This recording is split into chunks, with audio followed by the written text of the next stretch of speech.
Goal, nation's leading institute.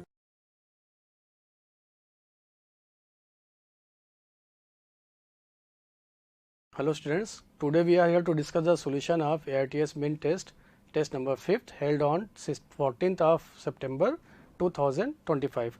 Let's start our discussion.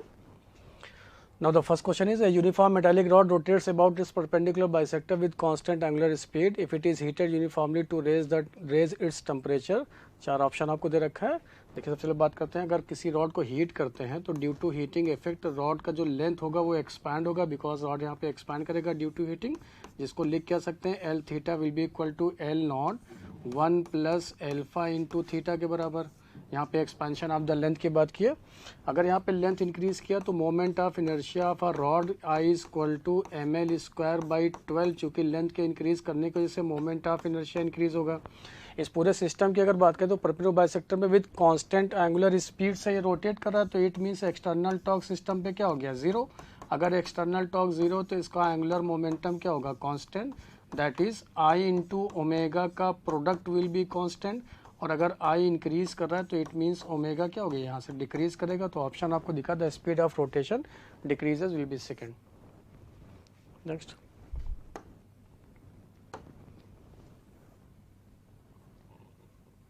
question number 2. A sphere, a cube and a thin circular plate all of same material and same mass are initially heated to same high temperature. बोला गया कि same material तो इसका मतलब density constant, same mass का है तो यहाँ पे बोल सकते हैं मास भी यहाँ पे कैसा है सेम है कांस्टेंट है, तो volume of all three material will be same. जब जो कि sphere, cube and thin circular plate है. अगर बात करें हम लोग स्फीयर, तो स्फीयर के पास वॉल्यूम, इसके पास थिकनेस जो होगा वो सबसे ज़्यादा. अगर थिकनेस सबसे ज़्यादा तो इसका सरफेस एरिया जो होगा, थिकनेस यहाँ पे ज़्यादा तो इसका सरफेस एरिया सबसे कम होगा.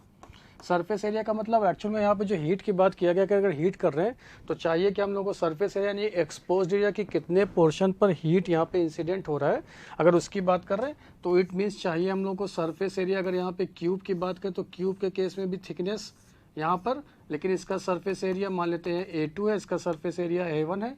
वहीं पे अगर सर्कुलर प्लेट है, इस सर्कुलर प्लेट के लिए बात करें तो इसका थिकनेस सबसे लीस्ट होगा. थिकनेस अगर लीस्ट हो गया तो इसका मतलब इसके पास जो सरफेस एरिया होगा सबसे ज़्यादा होगा, मैक्सिमम होगा. अगर सरफेस एरिया मैक्सिमम है तो फ्रॉम स्टीफेंस लॉ से जानते हैं हम लोग rate of H equal to जिसको बोलते हैं D Q by D T proportional मिलेगा यहाँ पे area into T to the power 4 temperature की पावर 4. एक्सपोज्ड एरिया जिसमें ज़्यादा उसमें यहाँ पे कूलिंग यानी कि रेट ऑफ जो हीट का इफेक्ट होगा वो क्या होगा यहाँ पे सबसे कम होगा. It means plate will cool fastest and sphere the slowest. Option will B first. Next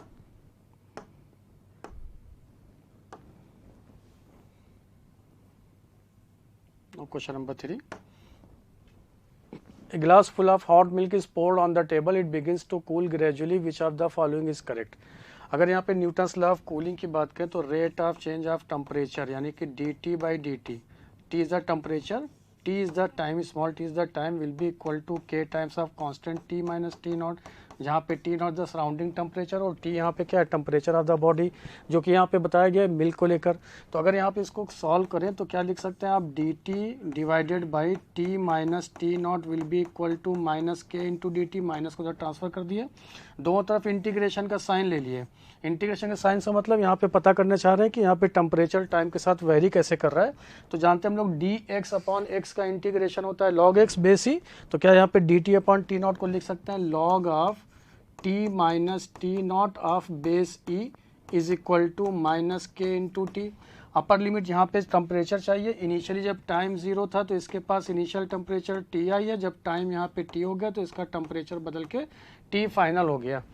तो यहाँ पे रिलेशन ले रहा है तो टी इनिशियल और टी फाइनल के बीच में इसकी लिमिट पुट कर दिए upper limit minus lower limit के अकॉर्डिंग. तो पहले टी की जगह पे अपर लिमिट, तो T final minus T naught minus times of log of initial यहाँ पे लिखे T initial minus T naught base E is equal to minus K T.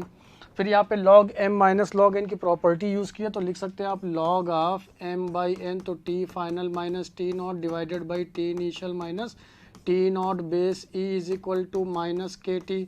Log की प्रॉपर्टी अगेन अप्लाई किए तो T final minus T naught will be equal to T initial minus T naught into e की power minus K into T. तो यहाँ से T final मिल गया आपको T naught plus T initial minus T naught into e की power minus K T. इसका मतलब टेम्परेचर जो है मिल्क का वो यहाँ पे डिक्रीज करेगा एक्सपोनेंशियली। तो वाइल यहाँ पे बोल सकते हैं while cooling there is a flow of heat from milk to surrounding as well as, देखिए यहाँ पे first second option, the temperature of milk falls off exponentially with time. तो ये यहाँ पे करेक्ट दिख रहा है। सेकंड पास चलते हैं सी के पास, while cooling there is a flow of heat from milk to the surrounding as well as from surrounding to the milk but the net flow of heat is from milk to the surrounding and that is why it cools. ये भी यहाँ पे statement correct हो रहा है क्योंकि यहाँ पे हम लोग जान रहे हैं कि रेट ऑफ जो कूलिंग होगा अकॉर्डिंग टू न्यूटन्स लॉ वो टी माइनस टी नॉट के बराबर होगा, टेम्परेचर डिफरेंस के प्रोपोर्शनल होगा यहाँ पे। ऑल थ्री फिनोमेना कंडक्शन, चूंकि यहाँ पे मिल्क जो है वो पोर्ड हो गया टेबल पे तो conduction process, convection by air की वजह से, रेडिएशन भी यहाँ पे प्रोसेस होगा क्योंकि मिल्क जो है वो चूंकि कूल ये मिल्क जो है वो हॉट है, उसका टेम्परेचर सराउंडिंग टेम्परेचर ज़्यादा है, इसका मतलब वो जब कूल होगा तो हीट को रेडिएट करेगा in the form of radiation. तो ये भी यहाँ पे फिनोमेना करेक्ट हो रहा है। तो जहाँ पे बी सी डी होगा वो ऑप्शन, तो ऑप्शन मिला आपको यहाँ पे 4। Next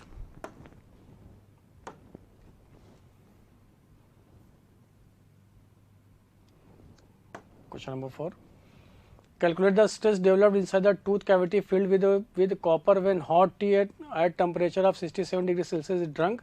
You can take body tooth temperature to be 37 degree and alpha is equal to 2 into 10 to power minus 5 per degree Celsius bulk modulus of the copper।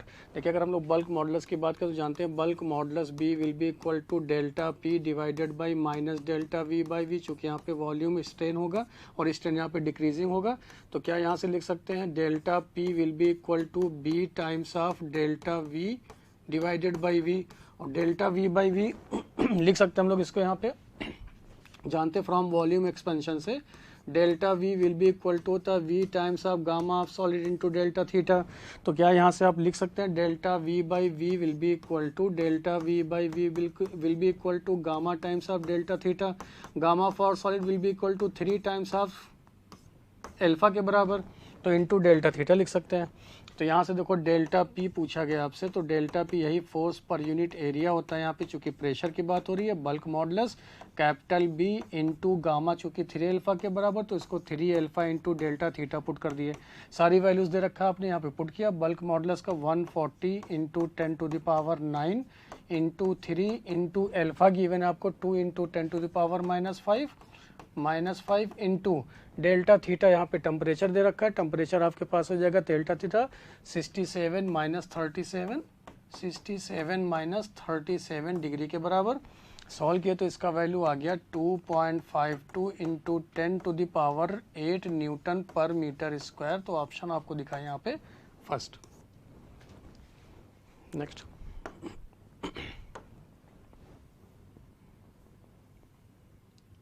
Question number 5, consider a cycle followed by an engine 1 to 2 is isothermal, 2 to 3 is adiabatic and 3 to 1 is adiabatic such the process does not exist because। देखिए सबसे पहले बात करें यहाँ पे pressure volume का, यहाँ पे ग्राफ दे रखा है। प्रेशर वॉल्यूम का ग्राफ में ये एक साइक्लिक प्रोसेस है और किसी भी साइक्लिक प्रोसेस के लिए जो डेल्टा यू होता है वो हो गया 0 according to first law of thermodynamics. तो Q इज इक्वल टू लिख सकते हैं आप डेल्टा यू प्लस डब्ल्यू यानी वर्क डन के बराबर। डेल्टा यू अगर 0 हो गया साइक्लिक प्रोसेस के लिए तो Q बराबर हो गया यहाँ पे वर्क डन, बिकॉज यहाँ पे डेल्टा यू क्या हो गया 0, यानी कि जो भी यहाँ पे इसके पास हीट होगा वो कम्प्लीटली कन्वर्ट हो जाएगा किसमें, वर्क डन में। तो इट मीन्स इस वाले प्रोसेस में चेक करते हैं heat is completely converted to mechanical energy such in a process which is not possible. तो ऐसा नहीं हो सकता कि यहाँ पे कम्प्लीटली ये कन्वर्ट हो जाए। Mechanical energy is completely converted to heat इस process which is not possible. तो यहाँ पे एक दिखने लगा आपको यहाँ पे ऑप्शन। अभी और देखना है curves representing two adiabatic process does not intersect, ये भी बात सही है क्योंकि यहाँ पे प्रेशर वॉल्यूम के ग्राफ में एक अगर आइसोथर्मल है, दूसरा यहाँ पे एडियाबैटिक ये एक्सपेंशन है, तो एडियाबैटिक कंप्रेशन इमीडिएट नहीं हो सकता, यहाँ पे कोई दूसरा प्रोसेस चाहिए। तो एडियाबैटिक यहाँ पे डज नॉट इंटरसेक्ट, तो ये ऑप्शन करेक्ट है। और यहाँ पे heat is completely converted to mechanical energy in such a process which is, तो ये भी यहाँ पे क्या हो गया, करेक्ट हो गया। तो यहाँ पे ऑप्शन क्या दिखा आपको, जहाँ पे ए और सी करेक्ट होगा वो आंसर, तो ऑप्शन यहाँ पे दिखा आपको 3। Next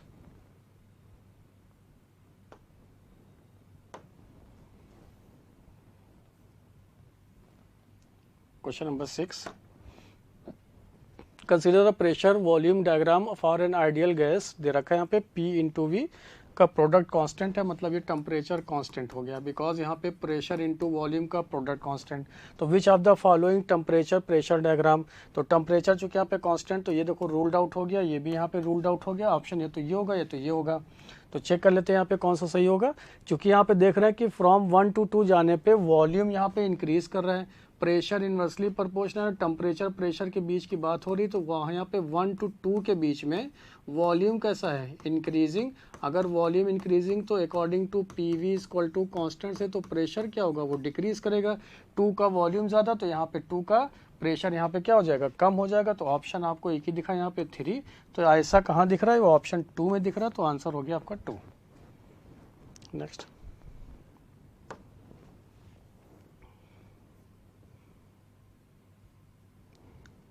question number 7, 3 copper blocks of masses m1, m2 and m3 kg respectively are brought into thermal contact till they reach equilibrium. Before contact they were at temperature T1, T2, T3.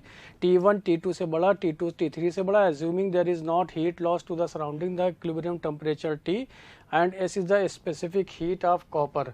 अगर यहाँ पे हम लोग बात करें तो यहाँ पे मान लेते हैं इक्विलिब्रियम जो टेम्परेचर T है वो T का वैल्यू T1 एंड T2 से ये ज़्यादा है, बट ये T3 से क्या हो गया यहाँ पे बड़ा, यानी कि यहाँ पे T3 से अगर बड़ा हो गया तो यहाँ पे ये हीट लॉस करेगा कौन, यहाँ M3 वाला। तो heat loss by M3 will be equal to heat gain by M1 plus heat gain by M2, heat gain by M2 दोनों के द्वारा यहाँ पे हीट गेन होगा। तो लिख सकते हैं यहाँ पे चूंकि हीट लॉस हो रहा है यहाँ पे, तो M3 इंटू एस, सॉरी यहाँ पे M3 है, इसको फिर से लिख ले रहे हैं, M3 into S, because M into C into delta T. तो डेल्टा टी की बात करें तो यहाँ पे क्या लिखेंगे आप, अगर यहाँ पे ये इससे बड़ा है तो सॉरी ये यहाँ पे इससे क्या हो जाएगा छोटा, यानी कि T3 क्या हो जाएगा यहाँ पे बड़ा, इसको ऐसे लिख ले रहे हैं, अदरवाइज T3 से ये क्या हो जाएगा बड़ा। तो ये टेम्परेचर हो गया T3, इक्विलिब्रियम टेम्परेचर आ गया T, तभी यहाँ पे हीट का लॉस कर रहा है। हीट का गेन क्या है यहाँ पे किसने, M1 into specific heat S into, अब यहाँ पे बात करें तो इसको क्या लिख सकते हैं, T minus T1 plus M2 into S into T minus T2 के बराबर, बिकॉज ये इक्विलिब्रियम टेम्परेचर T1 T2 से बड़ा है। एस कट हो गया यहाँ से, तो लिख सकते हैं आप M3 into T3 minus M3 into T is equal two similarly M1T minus M1T1 plus M2T minus M2T2। इन सब को माइनस को धर लिया, इसको धर ले चले, तो क्या रिजल्ट दिखा आपको, इक्विलिब्रियम टेम्परेचर जहाँ पे T था तो वो आ जाएगा आपके पास M1T1 plus M2T2 plus M3T3 divided by M1 plus M2 plus M3, क्योंकि यहाँ पे T सब में कॉमन हो जाएगा, तो ऑप्शन आपको दिखा यहाँ पे 3 के बराबर। Next,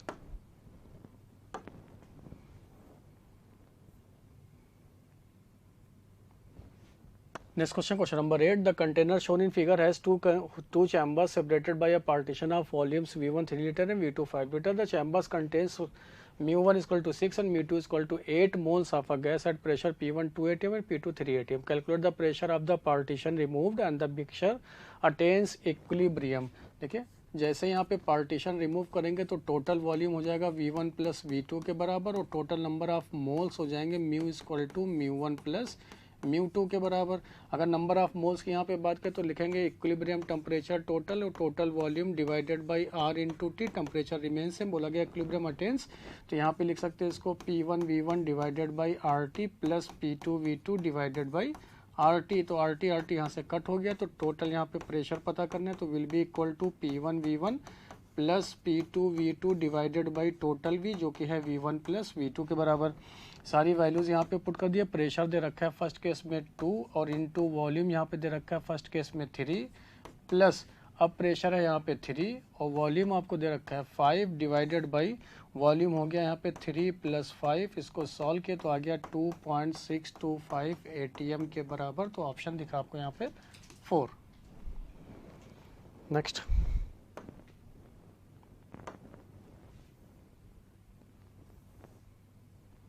question number 9, calculate the number of degree of freedom of molecules of oxygen in 2 cc centimeter cube of oxygen gas at NTP। देखिए अगर NTP की बात करें तो at NTP पे किसी भी गैस के जो टोटल वॉल्यूम होता है NTP 1 mole of gas occupy 1 mole of gas occupy करेगा 22,400 सेंटीमीटर क्यूब। तो यहाँ पे पता करना है कि टोटल नंबर ऑफ मॉलिक्यूल्स कितना मौजूद होगा ऑक्सीजन के 2 सीसी ऑक्सीजन में। तो नंबर ऑफ मॉलिक्यूल्स की बात करें तो number of molecules will be equal to 2 यहाँ पे डिवाइडेड बाई 22,400 और इनटू अवागाड्रो नंबर से मल्टीप्लाई कर ले तो मिल जाएगा नंबर ऑफ मॉलिक्यूल्स, क्योंकि यहाँ पे नंबर ऑफ मोल्स था, अवागाड्रो नंबर से मल्टीप्लाई कर ले तो 2 into 22,400 into 6.02 into 10 to the power 23 लिख लिए। तो पूछा कि degree of freedom per molecules कितना होगा, degree of freedom of molecules. तो लिख रहे हैं यहाँ पे degree of freedom of molecules. तो क्या लिखेंगे हम लोग, molecules is equal to number of molecules into degree of freedom per molecule कितना होगा, पर मॉलिक्यूल्स क्या होगा ये लिखना है आपको। तो नंबर ऑफ मॉलिक्यूल्स आपके पास है 2 divided by 22,400 into Avogadro number into 10 to the power 23 और डिग्री ऑफ फ्रीडम चूंकि ऑक्सीजन यहाँ पे डायटोमिक गैस है और डायटोमिक गैस के केस में इसका वैल्यू कितना होता है 5 के बराबर। जब इसको सॉल्व करेंगे तो ये वैल्यू आ गया आपके पास 2.69 इंटू 10 टू द पावर 20 के बराबर। तो ऑप्शन आपको दिखा यहाँ पे फर्स्ट। नेक्स्ट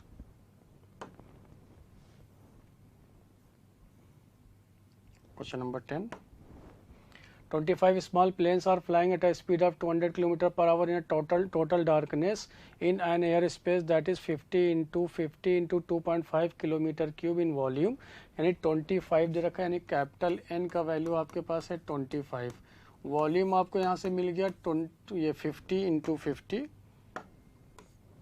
लिख लेते हैं इसको फिर से 50 इंटू 50 इंटू 2.5 किलोमीटर क्यूब में है। स्पीड आपको दे दिया गया है v इज इक्वल टू आ गया आपके पास 200 किलोमीटर पर आवर, ऐसा लिख लिया। और यहाँ पे flying at a random with in the speed with no way of knowing where the other planes are on the average time about how long a time will elapse between near collision with your plane। assume for this rough computation that a safety region around the plane can be approximately by a sphere of radius 20 metre. यानी radius की बात किया गया तो radius is equal to 20 metre, तो इसको kilometre में convert कर लेते हैं ऐसा।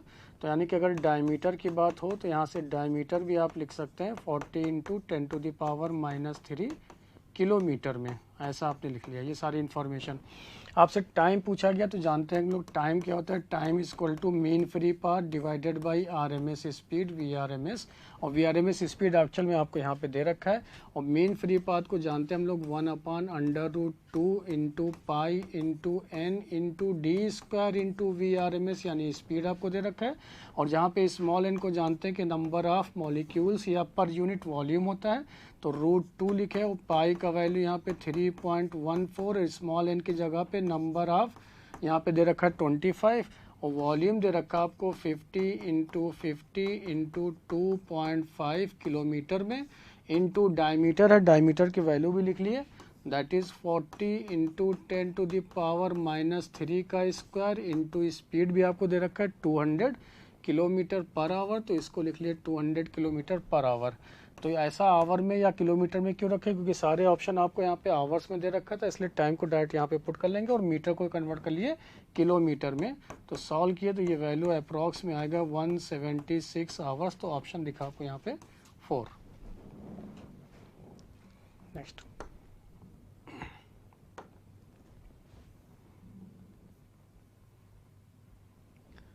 Question number 11. A steel tape 1 meter long is correctly calibrated for a temperature of 25 degrees Celsius. The length of a steel rod measured by this tape is found to be 84 centimeter on a hot day where the temperature is 50 degrees Celsius.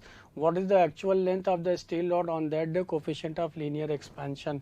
तो अगर हम लोग यहाँ पे expansion की बात करें तो टेम्परेचर, किसी टेम्परेचर पे जो लेंथ होगा वो linear temperature 1 plus alpha into delta theta के बराबर, जहाँ पे delta theta change in temperature है।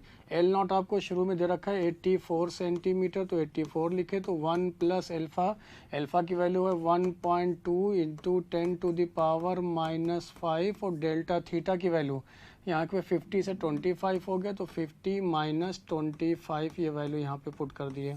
सॉल्व किए तो यहाँ से रिजल्ट आ गया आपके पास एल थीटा, यानी कि length at any temperature theta पे will be equal to 84.0252 centimetre के बराबर। तो ऑप्शन आपको दिखा यहाँ पे first. Next,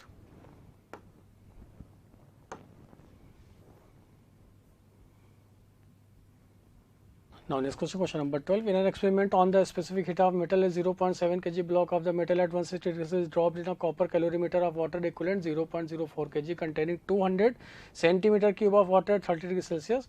The final temperature is 60 degrees Celsius. Compute the specific heat of the metal if heat losses to the surrounding are not negligible.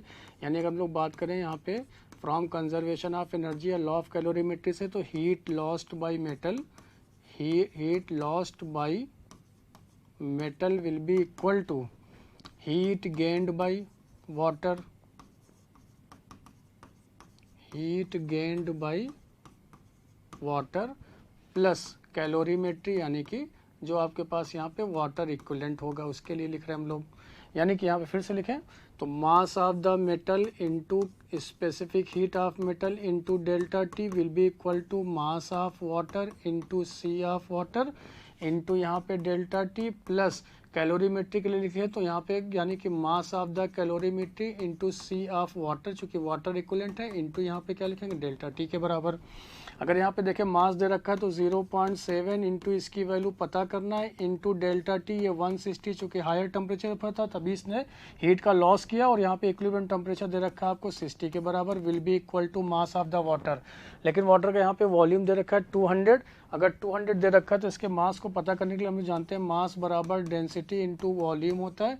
KG में convert करने के लिए 10 की पावर 3 होगा इसका डेंसिटी, और ये वैल्यू लिखेंगे हम लोग 200 इंटू 10 टू दी पावर यहाँ पे सेंटीमीटर क्यूब दे रखा है, तो सेंटीमीटर क्यूब है तो ये वैल्यू आपके पास आ जाएगा कितना 6 के बराबर, क्योंकि यहाँ पे -3, क्योंकि यहाँ पे सेंटीमीटर -2 होता है तो उसका क्यूब करेगा तो -6 हो जाएगा।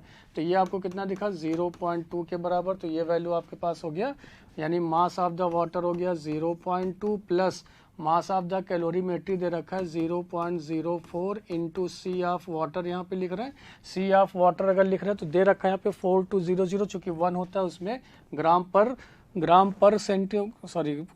नाम calorie per gram degree Celsius में, अदरवाइज आप लिखेंगे 4200 इंटू डेल्टा टी की बात करें तो ये हो जाएगा 60 माइनस 30 के बराबर।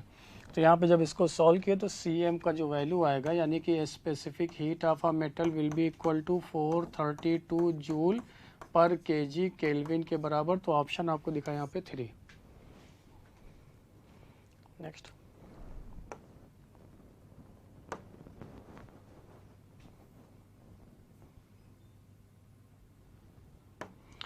question number 30. A child running a temperature of 104 degree Fahrenheit is given an antipirin, that is a medicine that lowers fevers, which causes an increase in the rate of evaporation of sweat from his body. If the fever is brought down to 98.6 degree Fahrenheit in 40 minutes, what is the average rate of extra evaporation caused by the drug? Assume the evaporation mechanism to be the only way by which heat is lost. The mass of the child is 50 kg.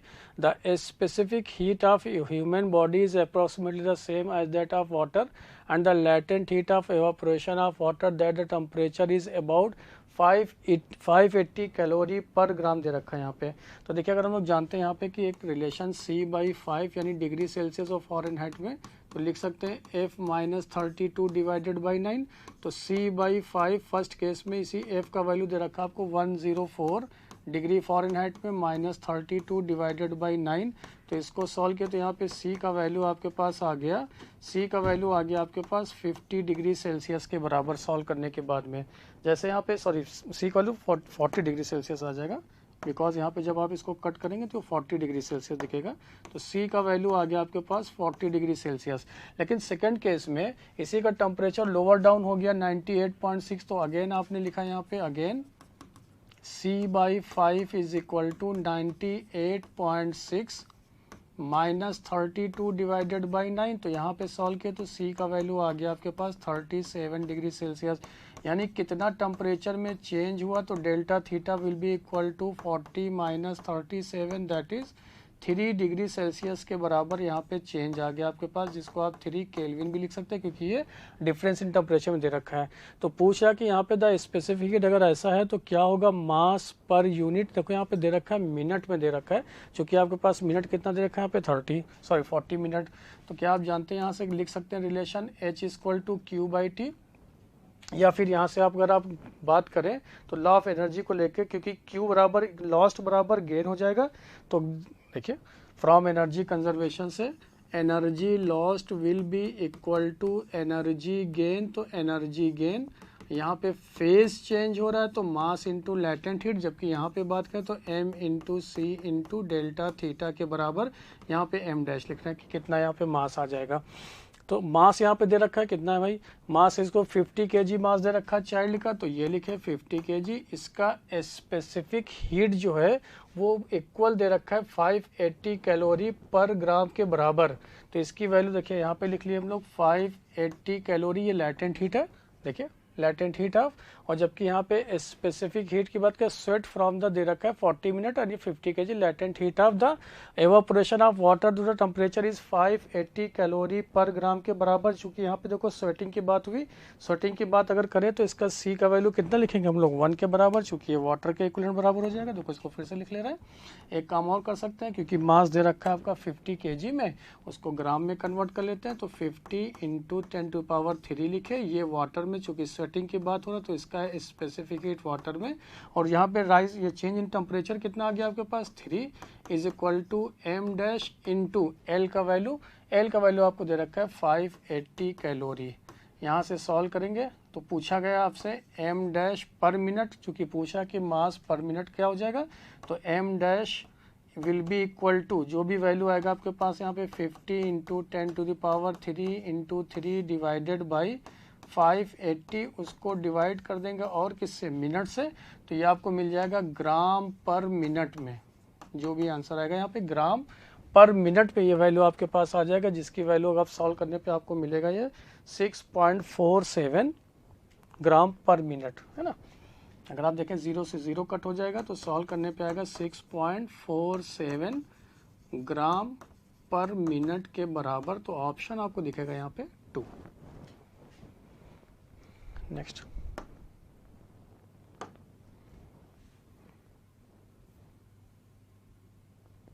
Number 14, a thermocol icebox is a cheap and efficient method for storing small quantities of cooked food in a summer. In a particular, a cubical icebox of side 40 cm has a thickness of 8 cm. If 6 kg of ice is put in the box, estimate the amount of ice remaining after 12 hours.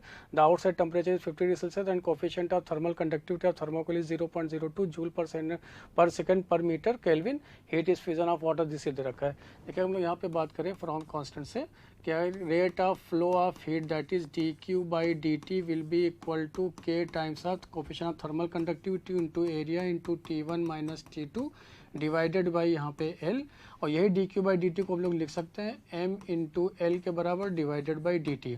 तो यहाँ पे पूछा गया है आपसे कि यहाँ पे मास क्या होगा ये बताना है आपको, ठीक है। सारी वैल्यूज यहाँ पे दे रखा है, K का वैल्यू पुट किया तो K का वैल्यू दे रखा है, तो coefficient thermal conductivity that is 0.02 into area है क्यूब का, साइड दे रखा है 40 सेंटीमीटर, साइड का स्क्वायर होता है तो 40 इंटू 40 इंटू 10⁻⁻⁴ कन्वर्ट कर लिया उसमें।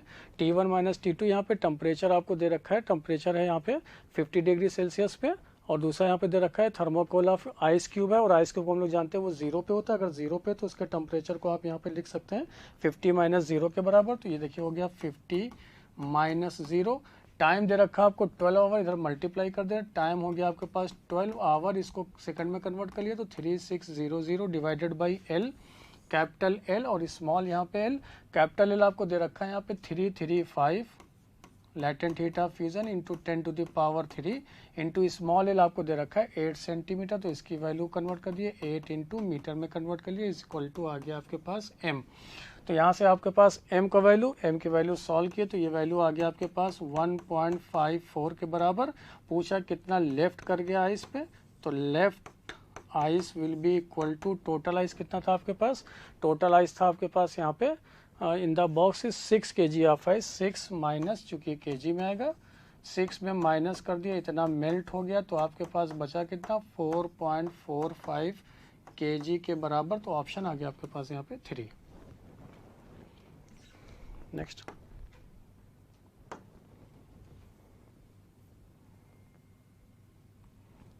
question number 15. A brass boiler has a base area of 0.2 meters square and thickness of 2 centimeter. It boils water at the rate of 8 kg per minute when placed on a gas stove. Estimate the temperature of the part of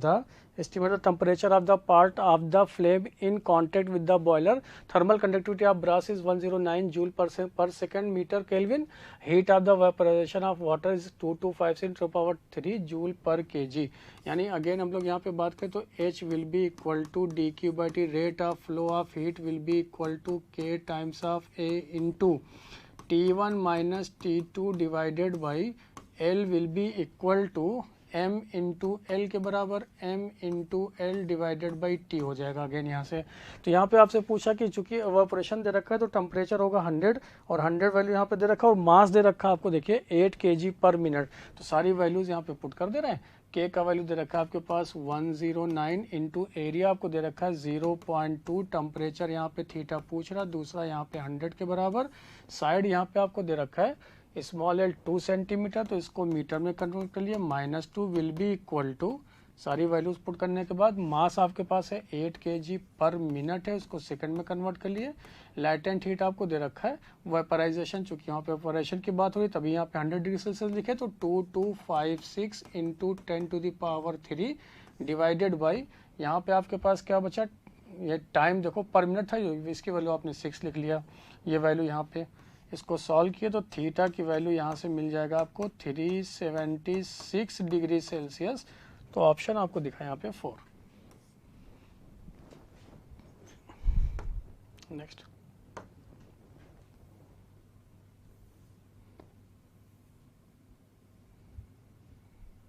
question number 16. An oxygen cylinder of volume 40 liters has an initial gauge pressure of 17 atm and a temperature of 27 degrees Celsius. After some oxygen is withdrawn from the cylinder, the gauge pressure drops to 13 atm and its temperature drops to 17 degrees Celsius.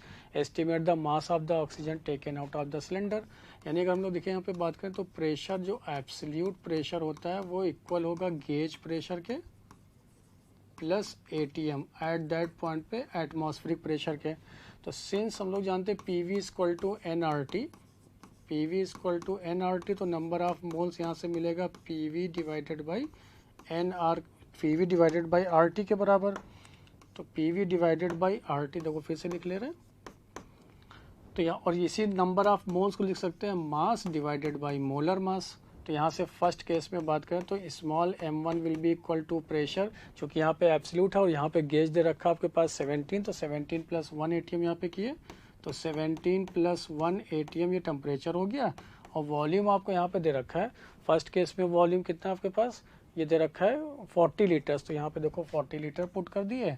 मास यहाँ पे कितना molar mass oxygen का 32 divided by इसकी value तो 0.082 put किए और temperature यहाँ पे दे रखा है आपको 27 डिग्री सेल्सियस, तो उसको कन्वर्ट कर लिया उसमें, तो ये आ गया आपके पास 300। तो m1 की वैल्यू सॉल्व किए तो ये 976.5 ग्राम के बराबर अप्रॉक्स में आया। अगर ये वैल्यू आपके पास 976.5 के अप्रॉक्स में आ गया तो इसकी वैल्यू को फिर से हम लोग सॉल्व कर लेंगे, ये अप्रॉक्स में 936 आएगा। एक मिनट फिर से इसको लिख ले रहे हैं, अप्रॉक्स में 936.5, 936.5 के बराबर आएगा यहाँ पे ग्राम में। ये वैल्यू आपको मिल गया। सिमिलरली सेकंड केस में अगर हम लोग बात करें, देखो यहाँ पे टेम्परेचर दे रखा है, तो फिर से आप यहाँ लिखेंगे M2 will be equal to second part के लिए। अब यहाँ पे गेज प्रेशर आपको दे रखा है 13, तो एब्सोल्यूट वहाँ पे कितना हो जाएगा, तो 13 + 1 लिखे। वॉल्यूम अगेन यहाँ पे 40 दे रखे हैं, अगेन आपके पास यहाँ पे ऑक्सीजन गैस है तो 32 लिखे क्योंकि ऑक्सीजन है यहाँ पे। और ये वैल्यू आ गया गैस कांस्टेंट का 0.082, और इस बार यहाँ पे 273 में 17 ऐड कर देंगे, 273 में 17 ऐड किए तो ये वैल्यू कितना आ जाएगा, 290 के बराबर। 290 इसको सॉल्व किया तो ये आ गया 753.6 ग्राम के बराबर अप्रॉक्स में, 753.6 ग्राम के अप्रॉक्स में। पूछा गया कि कितना यहाँ से विड्रॉन हो गया ऑक्सीजन, ये बताना है आपको, दोनों को माइनस कर देंगे। तो देखिए ऑक्सीजन विड्रॉन, कितना विड्रॉ हो गया ऑक्सीजन, ये लिखेंगे आप, दैट इज 936.5 माइनस 753.6 जो अप्रॉक्स में आ जाएगा 183 ग्राम के बराबर। तो ऑप्शन आपको दिखा यहाँ पे first. Next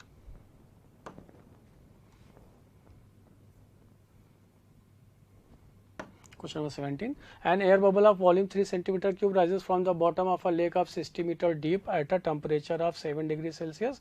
To what volume does it grow when it reaches the surface which is at a temperature of 37 degree Celsius. देखिए कुछ ऐसा है, यहाँ पे ये लेक है, यहाँ पे ये लेक ऐसा, यहाँ से ये राइज करके यहाँ पहुँचा ऐसे, तो यहाँ पे इसके पास प्रेशर जो होगा वो P ATM के बराबर, लेकिन यहाँ पे चूंकि हाइट है तो इसके पास जो प्रेशर होगा वो एब्सोल्यूट प्रेशर हो जाएगा जो कि P गेज और प्लस P ATM के बराबर होगा। तो पहले अगर हम यहाँ पे गेज प्रेशर की बात करें तो gauge pressure will be equal to rho into G into H, और एच आपको दे रखा है 60 मीटर के बराबर। तो डेंसिटी ऑफ वाटर की बात करें तो वो 10⁻3, और यहाँ पे जी की बात करें तो ये वैल्यू हो गया 10, और ये दे रखा है आपको हाइट, तो ये आ गया 6 × 10⁵ यहाँ पे न्यूटन पर मीटर स्क्वायर के बराबर। तो एब्सोल्यूट वैल्यू आप यहाँ पे पता कर सकते हैं, ये हो गया 6 × 10⁵, और आप ये जानते हैं 10⁵ 1 × 10⁵ होता है, तो ये वैल्यू आ गया आपके पास 7 × 10⁵ न्यूटन पर मीटर स्क्वायर के बराबर। ये वैल्यू आप यहाँ पे जान गए। तो कह रहा कि अगर यहाँ पे इसका वॉल्यूम दे रखा है 3 सेंटीमीटर क्यूब, तो वहाँ पे जब ये वहाँ पहुँच जाएगा हाईएस्ट पॉइंट पे तो इसके पास वॉल्यूम क्या हो जाएगा ये आपको बताना है। तो जैसे ये वैल्यू मिल गया तो देखिए आप यहाँ पे पुट कर सकते हैं। तो देखिए सिंस नंबर ऑफ जो भी मोल्स होगा यहाँ पे कांस्टेंट, तो क्या आप लिख सकते हैं P1V1 upon RT1 equal to P2V2 upon T2। क्या लिख रहे हैं हम लोग यहाँ पे, नंबर ऑफ मोल्स को लेके लिख रहे हैं, तो R से R कट हो गया, कोई मतलब नहीं यहाँ पे। तो यहाँ पे प्रेशर दे रखा है फर्स्ट केस में, अगर प्रेशर की बात करें तो ये आपके पास एब्सोल्यूट, ये इस केस की बात करें तो कितना आ गया आपके पास 7 × 10⁵, चूँकि आपने ऐसा लिखा 7⁵ Newton per metre square. Volume कितना दे रखा है आपको 3 सेंटीमीटर क्यूब है, तो -6 लिखे डिवाइडेड बाई, तब उस केस में इसके पास टेम्परेचर कितना था, तो 273 + 7 किए तो आ गया आपके पास यहाँ पे 280 के बराबर इज इक्वल टू, यहाँ पे अब जब सरफेस पे पहुँच गया तो ATM है आपके पास 1 × 10⁵। वॉल्यूम V2 क्या होगा, जबकि सरफेस पे इसका टेम्परेचर कितना दे रखा है which is at a 37 degree Celsius, तो ये कितना हो जाएगा 310 के बराबर 273 + 37, 273 + 37 310 के बराबर। तो यहाँ से सॉल्व किए तो ये V2 का वैल्यू आ गया आपके पास 23.25 सेंटीमीटर क्यूब के बराबर। तो ऑप्शन दिखा आपको यहाँ पे 4। Next question number 18, estimate the average thermal energy of a helium atom at a temperature on the surface of the sun. देखिए यहाँ पे टेम्परेचर पूछा गया, तो E is equal to 3/2 KB × T के बराबर। तो 3/2 वैल्यू पुट किए, KB यानी बोल्ट्जमैन कांस्टेंट 1.38 × 10⁻23 इंटू टेम्परेचर दे रखा आपको 6000 केल्विन के बराबर। ये वैल्यूज पुट किए तो ये आ गया 1.24 × 10⁻19 जूल के बराबर। तो ऑप्शन हो गया आपके पास 3। Next question number 19, At what temperature is the root mean is speed of an atom in an organ gas cylinder equal to the RMS speed of helium gas atom at -43 degree Celsius. Atomic mass दे रखा है यहाँ पे. देखो जानते हैं हम लोग RMS speed, just formula based RMS speed will be equal to √3 RT / capital M. यानी कि यहाँ पे VRMS जो है RMS स्पीड प्रोपोर्शनल हो गया √ temperature divided by molar mass के. और ये बोला कि सेम है तो it means T1 by M1 will be equal to T2 by M2. अगर इसके टेम्परेचर को T तो यहाँ पे ऑर्गन का मास दे रखा है 39.9 के बराबर, जबकि इसका टेम्परेचर 273 - 43 डिवाइडेड बाई M2, इसका मास दे रखा है आपको 4. तो यहाँ से सॉल्व किए तो टेम्परेचर का वैल्यू आ गया आपके पास 2.3 × 10⁻³ केल्विन के बराबर. तो ऑप्शन दिखा आपको यहाँ पे second. Next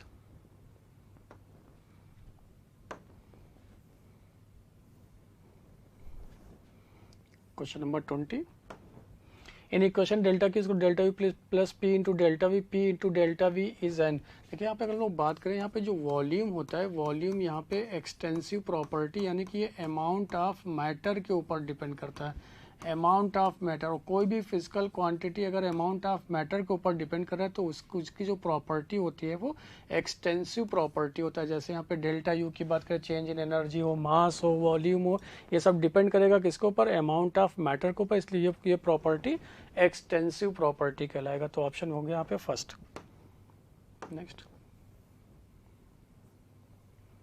question number 21. Given below statement, if heat is added to a system its temperature must increase. देखो यहाँ पे ये स्टेटमेंट थोड़ा सा रॉन्ग होने लगा, क्योंकि जब आप हीट को ऐड करते हैं तो एक फेज ऐसा भी आता है जिसमें स्टेट चेंज होता है किसी भी बॉडी का, किसी भी ऑब्जेक्ट का या किसी भी मटेरियल का. जैसे उसी हम लोग हीट को बोलते हैं लैटेंट हीट, जो छुपा हुआ हीट होता है. यानी during transition of phase change होने के ड्यूरेशन में टेम्परेचर क्या होता है बॉडी का, वो कांस्टेंट होता है. अगर टेम्परेचर कांस्टेंट, जबकि जब फेज चेंज होता है तो एक्चुअल में आप यहाँ पे हीट का सप्लाई करते हैं और हीट सप्लाइड ही कहलाता है यहाँ पे लैटेंट हीट. अगर आप हीट का सप्लाई कर रहे हो तो यहाँ पे डेल्टा यू इंक्रीज करेगा, तो टेम्परेचर भी यहाँ पे इंक्रीज करेगा. लेकिन मस्ट हो ऐसा कोई जरूरी नहीं, क्योंकि यहाँ पे टेम्परेचर कांस्टेंट के ड्यूरेशन में ही फेज का चेंज होता है. तो पहला स्टेटमेंट यहाँ पे फॉल्स हो रहा है. सेकंड देखते हैं, if positive work is done by the system in a thermodynamic process, अगर work done by the system is positive always होता है, its volume must increase.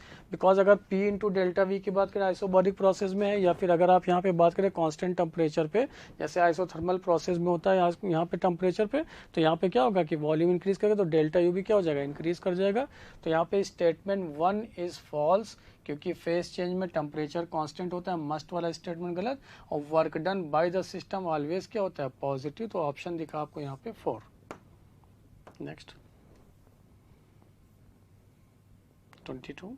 Question number, the magnitude of heat exchanged by a system for a given cyclic process ABCA as shown in the figure. देखिए cyclic process है तो cyclic process के लिए delta U क्या हो जाएगा, change in internal energy 0. तो heat supplied will be equal to work done के बराबर. और in case of pressure volume graph में वर्क डन जो मिलता है वो area under pressure volume graph, area under pressure volume graph. अगर यहाँ पे बात करें तो ये हाफ सर्किल, चूंकि पूछा गया आपसे ABCA प्रोसेस के लिए, तो ABCA प्रोसेस तो half of pi into R1 into R2 लिखेंगे, क्योंकि it is not a complete circle जो पाई आर स्क्वायर लिखे, क्योंकि इसका यहाँ पे बेस अलग, इसका यहाँ पे बेस अलग. तो यहाँ लिख के आ सकते हैं हम लोग π/2 R1 की वैल्यू. अगर R1 इसको ले रहे हैं तो क्या मिलेगा आपको, R1 यानी diameter by 2, that is 800 + 400 divided by 2. ये यहाँ पे सेंटीमीटर क्यूब में है, तो इसको कन्वर्ट कर लेंगे हम लोग किसमें, मीटर में. तो 10⁻⁻6 आ गया मीटर क्यूब में. इनटू इसकी बात करें तो ये भी आपको मिलेगा 800 + 400 डिवाइडेड बाई 2. लेकिन ये किलो पास्कल में था, इसको पास्कल में कन्वर्ट कर लिए. सॉल्व किए तो ये वैल्यू आ गया आपके पास 20 पाई जूल के बराबर. तो ऑप्शन दिखा आपको यहाँ पे first. Next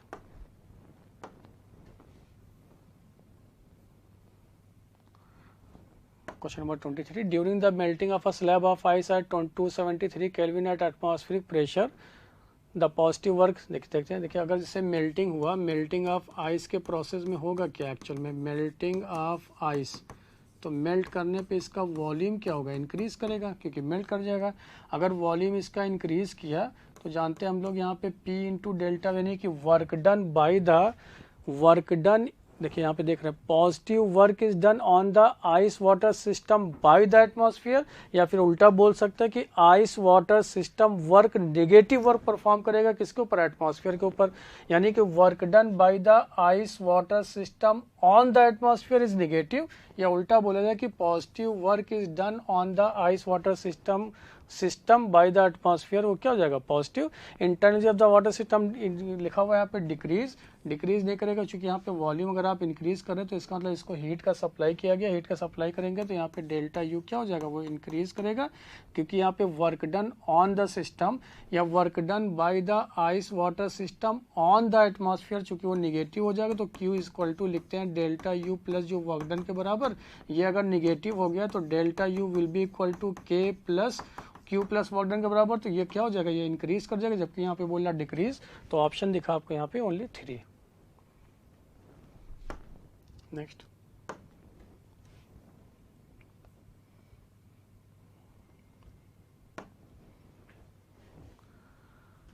question number 24, heat energy of 875 joule is given to an diatomic gas, allowing the gas to expand at the constant pressure. Each gas molecule rotates around an internal axis but do not oscillate. The increase in internal energy of the gas will be, देखिए हम लोग बात करें यहाँ पे कि internal energy, तो delta you equal to लिख सकते हैं आप क्यू माइनस वर्क डन के बराबर from first law of thermodynamics, और क्यू की बात करें तो एट कांस्टेंट प्रेशर पे Q P will be equal to N C P into delta T, और यहाँ पे इसकी वैल्यू दे रखा है आपको 875 जूल के बराबर, ये वैल्यू आपके पास है। तो यहाँ से आप लिख सकते हैं N C P into delta T, तो यहाँ पे सी पी को जानते हैं फॉर डायटोमिक गैस है, क्योंकि यहाँ पे कौन सी डायटोमिक गैस है, तो उसके लिए लिख सकते हैं हम लोग 7R/2 इंटू डेल्टा टी के बराबर इक्वल टू 875 जूल के बराबर, यानी N into R into delta T का वैल्यू मिल जाएगा 2/7 इंटू 875, तो यहाँ पे ये वैल्यू आपके पास है N R into delta T, तो वर्क डन जानते हैं, work done will be equal to, work done भी होता है P into delta V is equal to N into R into delta T के बराबर, जिसकी वैल्यू को आप लिख सकते हैं 8875 इंटू 2 डिवाइडेड बाई 7, तो ये वैल्यू आपके पास आ गया वर्क डन का। जैसे ये वैल्यू वर्क डन का आपके पास है तो आपने यहाँ पे पुट कर दिया, तो ये यहाँ से डेल्टा यू के क्यू का वैल्यू आपके पास 875 माइनस ये आ गया 875 इंटू 2/7, तो अगर आप इसको सॉल्व करके लिखें तो ये 5/7 इंटू 875 की वैल्यू आ गया। जैसे यहाँ पे ये वैल्यू मिला तो ये वैल्यू सॉल्व करने के बाद कितना आ जाएगा, तो 625 जूल के बराबर, तो ऑप्शन आपको दिखा यहाँ पे second.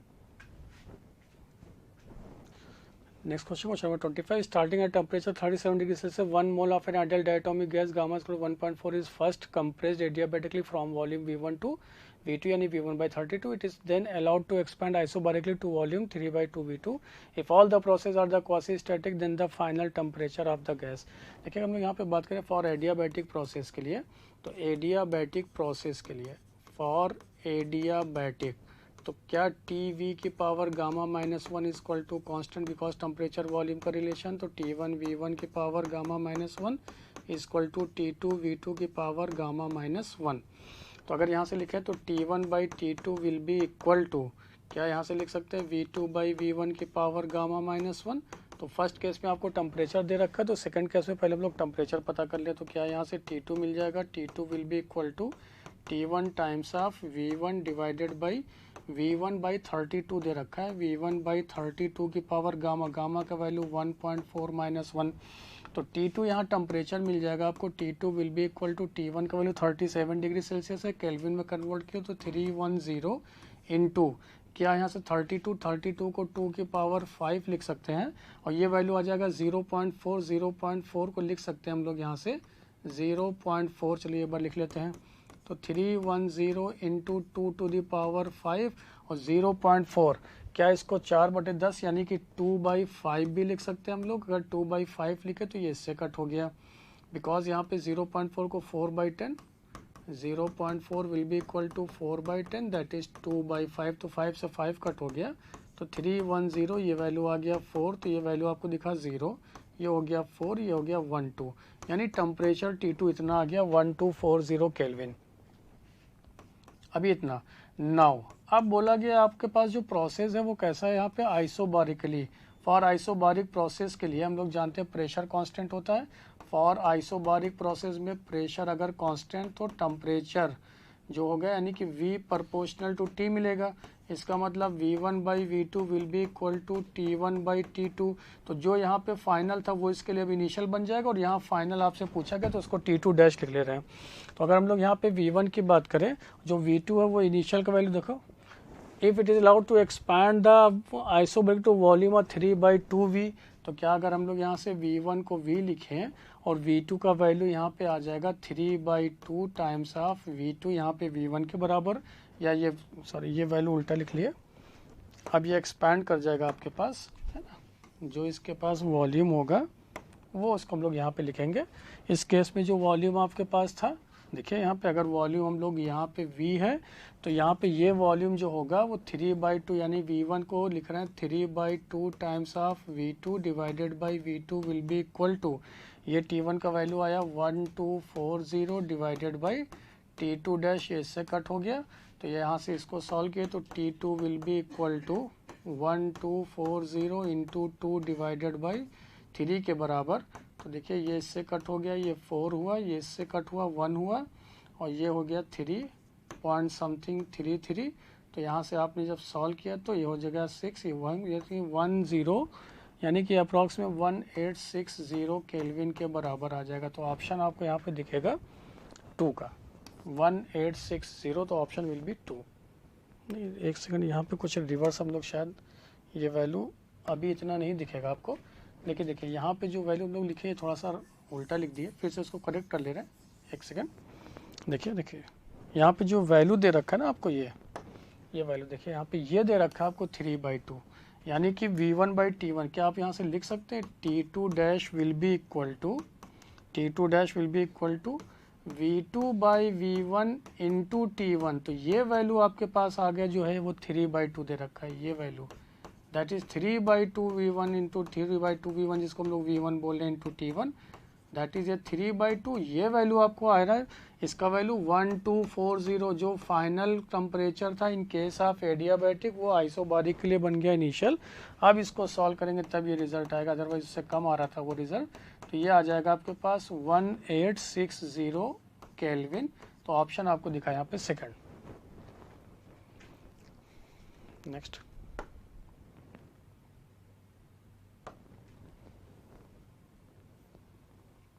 question number 25.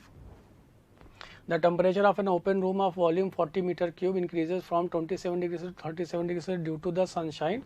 The atmospheric pressure in the room remains 1 into 10⁵ Pascal if n initial and n final are the number of molecules in the room before and after heating. The n final minus n initial will be। देखिए हम लोग जानते हैं यहाँ पे अगर number of moles की बात करें तो n will be equal to PV divided by R के बराबर। तो यहाँ से पूछा गया आपसे डिफरेंस, तो n final minus of n initial will be equal to P into V divided by R common. तो 1/T final minus 1/T initial आ गया। तो प्रेशर की बात की तो 1 इंटू 10⁵। वॉल्यूम की बात करें तो देखा 40 मीटर क्यूब, तो इसको 40 लिख लिए डिवाइडेड बाई R का वैल्यू 8.3, या इसको 25/3 भी लिख सकते हैं, डिवाइडेड बाई 1 फाइनल टेम्परेचर है आपके पास 37, तो 310 माइनस 1 केल्विन में कन्वर्ट किए 27 डिग्री सेल्सियस, और केल्विन में कन्वर्ट किए तो ये आ गया 300 के बराबर। ये अभी आपको मिल रहा था नंबर ऑफ मोल, और पूछा क्या गया आपसे यहाँ पे नंबर ऑफ, देखिए पूछा गया नंबर ऑफ मॉलिक्यूल्स। तो नंबर ऑफ मॉलिक्यूल्स के लिए इसको मल्टीप्लाई करना होगा किससे, अवागाड्रो नंबर से। तो ये सारी वैल्यूज़ को फिर से पुट किए तो 10⁵ इंटू 40 डिवाइडेड बाई 8.3 इंटू 1 अगर आप इसको देखें तो ये -10 divided by 310 into 300 into multiply किए 6 इंटू 10⁻23 से ये दे रखा नंबर ऑफ मोल्स। सॉल्व किए तो ये रिजल्ट आपके पास आ गया -3.12 इंटू 10⁻25 के बराबर। तो ऑप्शन दिखा आपको यहाँ पे 4। Next,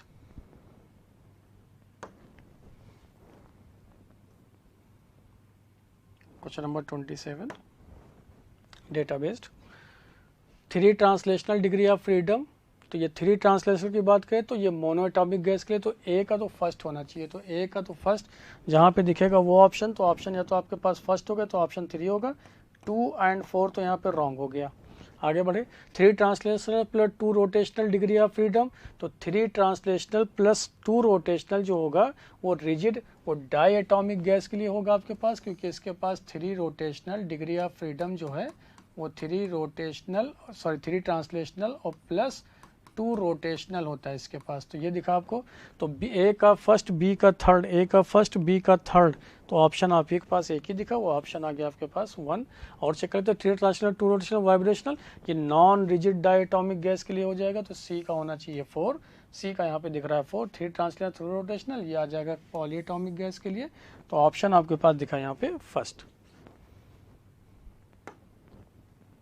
next,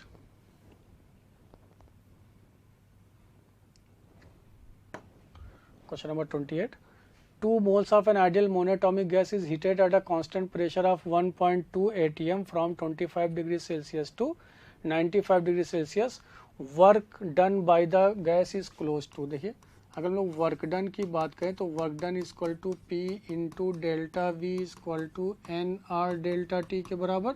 number of moles आपको दे रखा है यहाँ पे 2, ये 8.3 इंटू टेम्परेचर, टेम्परेचर है 95 माइनस 25 के बराबर, 95 माइनस 25, इसको सॉल्व किए तो ये वैल्यू आ गया 1162 जूल के बराबर, तो ऑप्शन दिखा आपको यहाँ पे 3, 1162 जूल के बराबर, तो ऑप्शन आपके पास यहाँ पे आ गया 3। नेक्स्ट,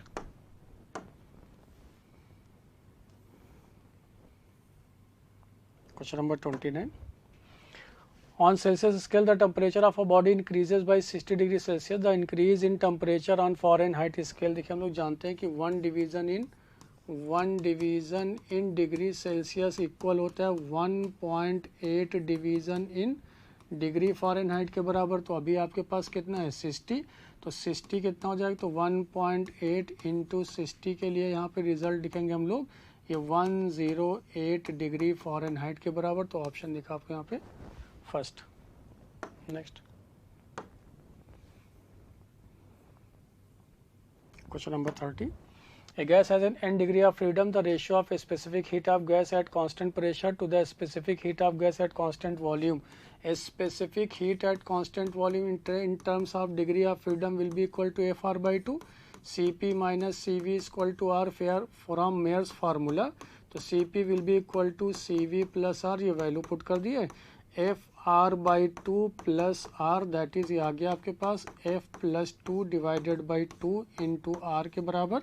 यहाँ पे इसको Cp पूछा गया आपसे, Cp बाई Cv का रेशियो, तो Cp बाई Cv का रेशियो कांस्टेंट प्रेशर पे कांस्टेंट वॉल्यूम पे स्पेसिफिक हीट, तो F plus 2 divided by 2 into R divided by ये आ जाएगा FR बाई 2, तो ये कट हो गया, तो आपको रिजल्ट दिखा F plus 2 divided by F Cp by Cv, और यहाँ पे F की जगह पे N बोला गया, तो रिजल्ट आ गया आपके पास N plus 2 divided by N, option will B 4।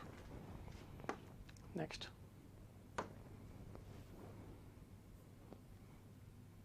Question number 31, the following graph represent the pressure volume curves of an ideal gas at 3 temperatures T1, T2 and T3 compared with those of Boyle's law represented as dotted lines, then the correct relation।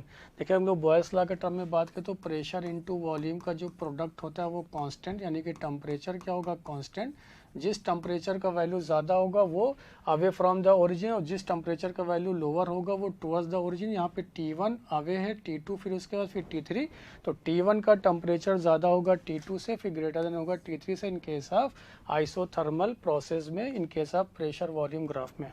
Next,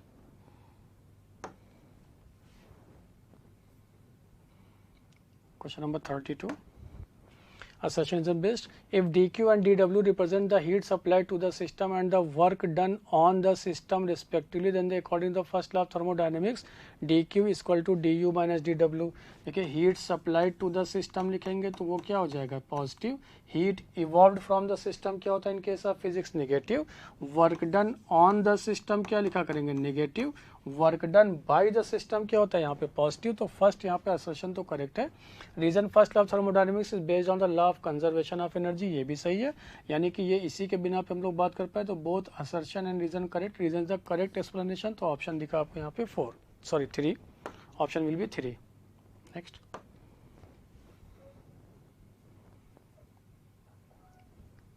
question number 33. A balloon filled with helium 35 degrees Celsius 1.5 atm burst. Immediately afterwards the expansion of the helium can be considered. देखिए bursting process होता है, जो sudden process होता है वो adiabatic होता है.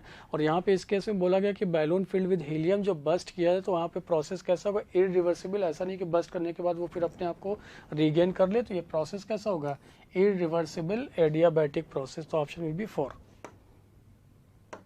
Next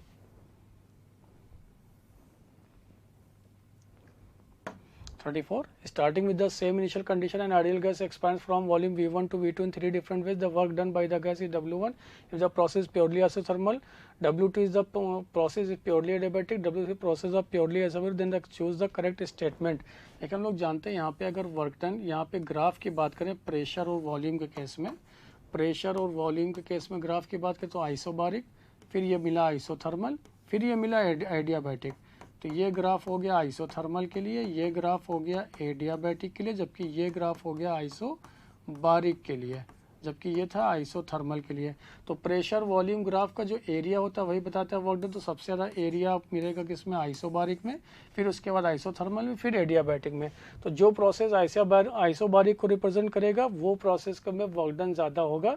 तो वर्क डन यहाँ पे लिख रहा था process purely isothermal in case of W2, work in case of the work done by the gas is W1 if the process is purely isothermal, W2 purely, W3 purely isobaric. तो W3 बड़ा होगा W1 से, फिर बड़ा होगा W2 से.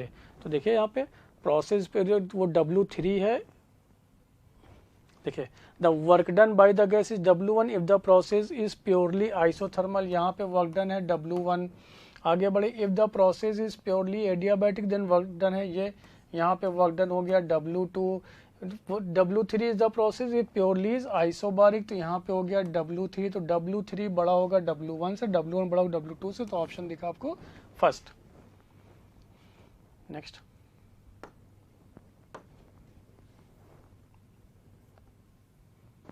Next question number 35. N moles of an ideal gas undergoes a process A to B as shown in the figure. The maximum temperature of the gas during the process.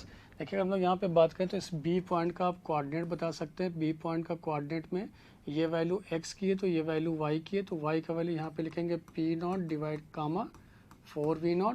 जबकि A की बात करें तो ये value x की है, ये value x की कितनी हो गया आपके पास 4P0. और y का वैल्यू यहाँ पे कितना, सॉरी ये x का वैल्यू हो जाएगा आपके पास V0. देखिए यहाँ पे भी शायद फिर से लिख ले रहे हैं.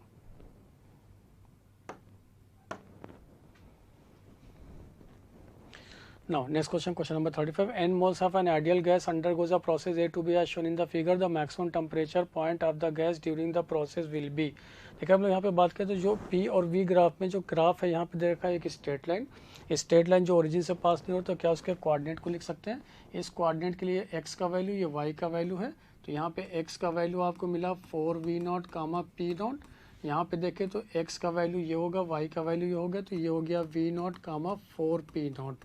जैसे यहाँ पे आपको एक स्ट्रेट लाइन मिला, straight line passing from a point 2 points, तो लिखते हैं उसकी इक्वेशन को y minus y1 will be equal to y2 minus y1 divided by x2 minus x1 into x minus x1 according to formula, mathematical formula. तो y axis में यहाँ पे pressure दे रखा है P, और जबकि यहाँ पे y0 यहाँ y1 की वैल्यू यहाँ पे दे रखा है आपको y1 की वैल्यू. फर्स्ट केस में A से B जा रहे हैं तो y1 का वैल्यू आपके पास है माइनस का 4P0.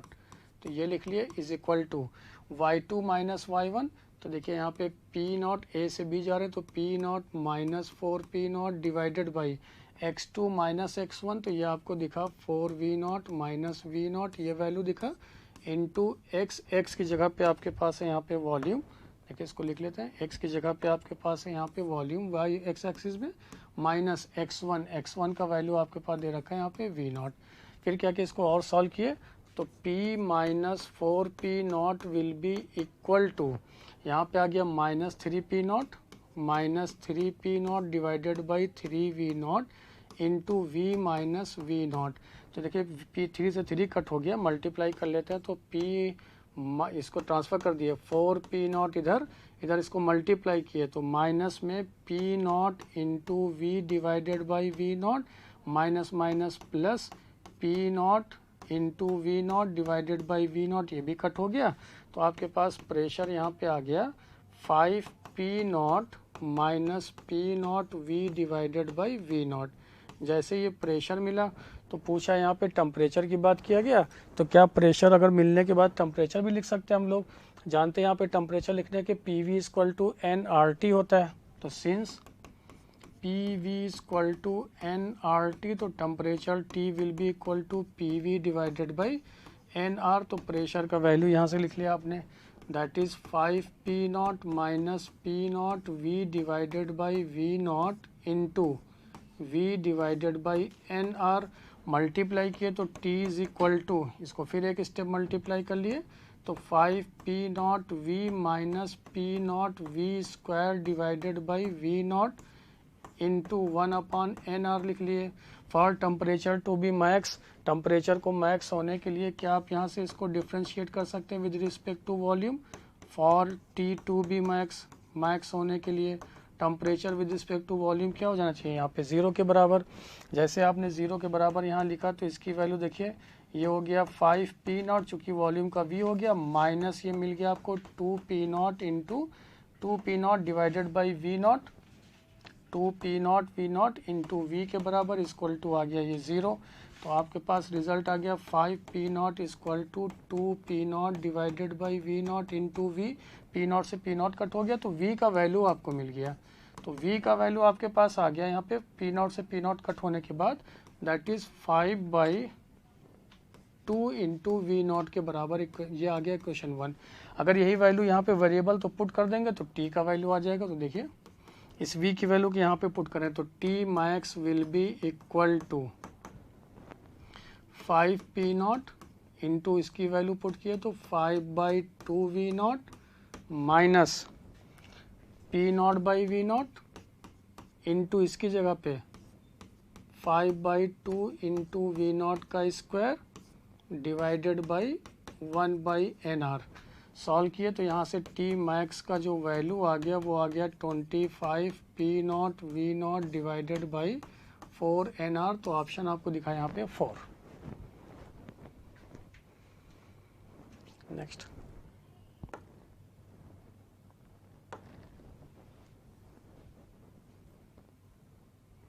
question number 36. In thermodynamics, heat and work both are the path function because it does not depend on initial final because delta U। अगर हम लोग चेंज इन इंटरनल एनर्जी की बात करें तो ये होता है पॉइंट फंक्शन जो डिपेंड करता है इनिशियल और फाइनल पे, वहीं पे Q एंड डेल्टा W यानी वर्क डन जो होगा वो पाथ फंक्शन होता है। तो ऑप्शन दिखा आपको यहाँ पे सेकंड। Next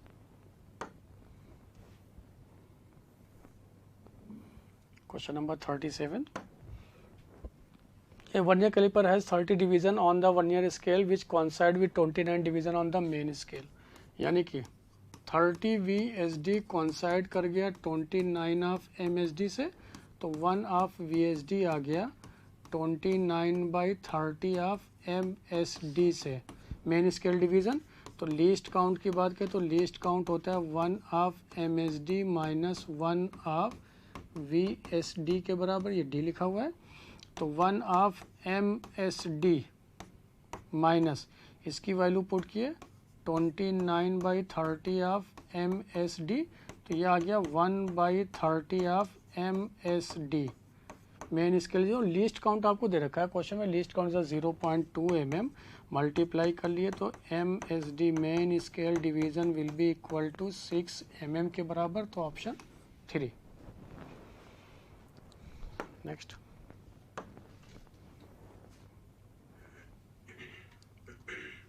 question number 38.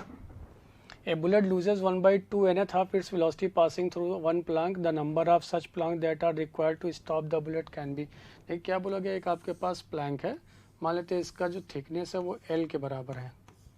यहाँ से एक बुलेट पास किया जिसका mass small m, speed u से पास किया. जब ये इससे पेनेट्रेट करके बाहर आया तो इसकी स्पीड जो थी वो डिक्रीज कर गई 1/2 n टाइम्स. ये कुछ ऐसा. तो इसका मतलब इसके पास रिटार्डेशन आया होगा तभी ऐसा हुआ. रिटार्डेशन की वजह से यूज़ कर सकते हैं कि हम लोग v square third equation of motion plus 2as के बराबर. ये वैल्यू है आपके पास u स्क्वायर कॉमन, तो 1 माइनस 1/4 n स्क्वायर यहाँ से कॉमन ले लिए स्क्वायरिंग करने पे. 1 माइनस, सॉरी ये वैल्यू स्क्वायरिंग नहीं, ऐसे फिर से लिख ले रहे हैं. v का वैल्यू हो जाएगा u कॉमन लेने पे 1 माइनस 1/2 n का होल स्क्वायर यानी u square will be equal to u square plus 2a, और s का वैल्यू हम लोग माने यहाँ पे l के बराबर. तो क्या यहाँ से लिख सकते हैं 2al will be equal to, क्या ये u स्क्वायर माइनस, चूँकि रिटार्डेशन होगा तो इसको ऐसे लिख सकते हैं u square minus of u square 2n minus 1 divided by 2n का होल स्क्वायर. यहाँ पे एलसीएम लेके सॉल्व कर लिए तो यहाँ से u स्क्वायर कॉमन ले लिए तो आ गया आपके पास यहाँ से ये हो जाएगा 4n स्क्वायर, तो कॉमन हो जाएगा यहाँ पे, तो 4n square minus of 2n minus 1 का whole square divided by 4n square, ऐसा लिख लिया हम लोग. ये आ गया वैल्यू किसका, 2al का. अब बोल रहा है कि सच अ प्लैंक चाहिए कितना, वही नंबर ऑफ प्लैंक्स पता करना है. तो मान लेते हैं यहाँ पे नंबर ऑफ प्लैंक्स कितने हैं, जिसका अब लेंथ यहाँ पे हो जाएगा PL के बराबर, यानी जो L डैश होगा नंबर ऑफ मान लेते हैं यहाँ पे PL होगा. क्यों, क्योंकि यहाँ पे स्पीड अभी भी u है और आके यहाँ पे इस बार फाइनली रुक जाना है, तो वेलोसिटी यहाँ पे क्या हो जाए 0. तो फिर से आप लिखेंगे v square equal to u square plus 2as के बराबर, तो ये 0 हो गया, तो ये u स्क्वायर है. और ये वैल्यू अब आपके पास आ गया यहाँ पे माइनस में, चूँकि ये इक्वल कर देंगे आप, ये हो जाएगा रिटार्डेशन है तो 2a और s का वैल्यू अपने पास p इंटू एल के बराबर. यही नंबर ऑफ वो चाहिए आपको.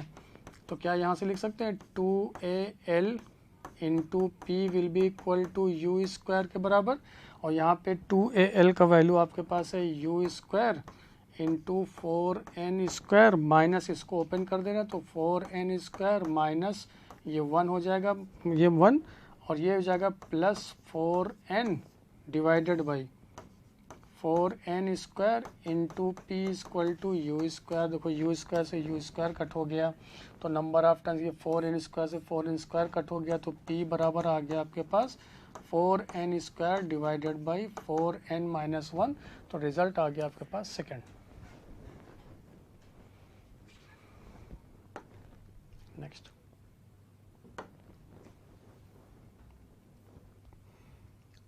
Question number 39. A body of mass 3 kg slides down with an acceleration of 4 meter per second square on a rough inclined plane having a slope of 30 degree. देखिए पहले कुछ ये इन्फॉर्मेशन, एक बॉडी है जो स्लाइड कर रहा है 30 डिग्री और यहाँ पे रफ इंक्लाइंड प्लेन है जिसके पास एक्सेलरेशन दे रखा है 4 मीटर पर सेकंड स्क्वायर, तो फोर्स ऑफ फ्रिक्शन पीछे की तरफ. तो क्या आप लिख सकते हैं सबसे फर्स्ट केस में क्या mg sine theta minus F के बराबर ma, m से m कट हो गया तो g का वैल्यू 10, थीटा का वैल्यू साइन 30, तो ये हो गया 1/2 f की जगह पे म्यू के इंटू n की जगह पे हो जाएगा g साइन थीटा, चूँकि m से m कट कर रहे हैं तो यहाँ पे अब हम लोग सिर्फ एक्सेलरेशन लिख रहे हैं into g into cos theta का वैल्यू √3/2 यानी 30 डिग्री है, इसलिए इक्वल टू यहाँ पे वैल्यू 4 दे रखा है. तो ये कितना हो गया 5, इधर ट्रांसफ़र किए तो ये हो गया 1 इक्वल टू ये हो गया म्यू के इंटू 5√3. तो म्यू के का वैल्यू आ गया आपके पास 1/5√3, ऐसा लिख लिए फर्स्ट इन्फॉर्मेशन से. The external force required to take up the same body up with the plane of the same acceleration will be. अब बोल रहा है कि कुछ कितना फोर्स चाहिए कि सेम एक्सेलरेशन से इस बॉडी को उसी रफ इंक्लाइंड सरफेस पे जो कि 30 डिग्री पे लेके जाए, तो बस इस बार फ्रिक्शन फोर्स बैकवर्ड डायरेक्शन में, यानी mg साइन थीटा. तो क्या लिखेंगे आप f minus mg sine theta minus mu k mg cos theta is equal to ma. तो F माइनस M मास अब यहाँ पे दे रखा है 3 kg, तो 3 पुट किए। G का वैल्यू 10 sin 30 1/2 माइनस म्यू के का वैल्यू 1/5√3 इंटू मास 3 इंटू जी का वैल्यू इंटू कॉस 30, तो √3/2 इक्वल टू 3 इंटू ये हो गया 4, चूँकि मास यहाँ पे 3 दे रखा है, एक्सेलरेशन पहले यहाँ पे 4 दे रखा था। देखिए √3 से √3 कट हो गया, यहाँ से √3 से √3 कट हो गया, 5 ये 10 से 10 कट हो गया, ये कंप्लीट कट हो गया। फिर यहाँ पे ये वैल्यू आ गया आपके पास F माइनस ये हो गया 15, ये बचा आपके पास -3 इक्वल टू 12, तो F का वैल्यू आ गया 12 + 18 will be equal to 30 newton. तो ऑप्शन दिखा आपको यहाँ पे फर्स्ट। नेक्स्ट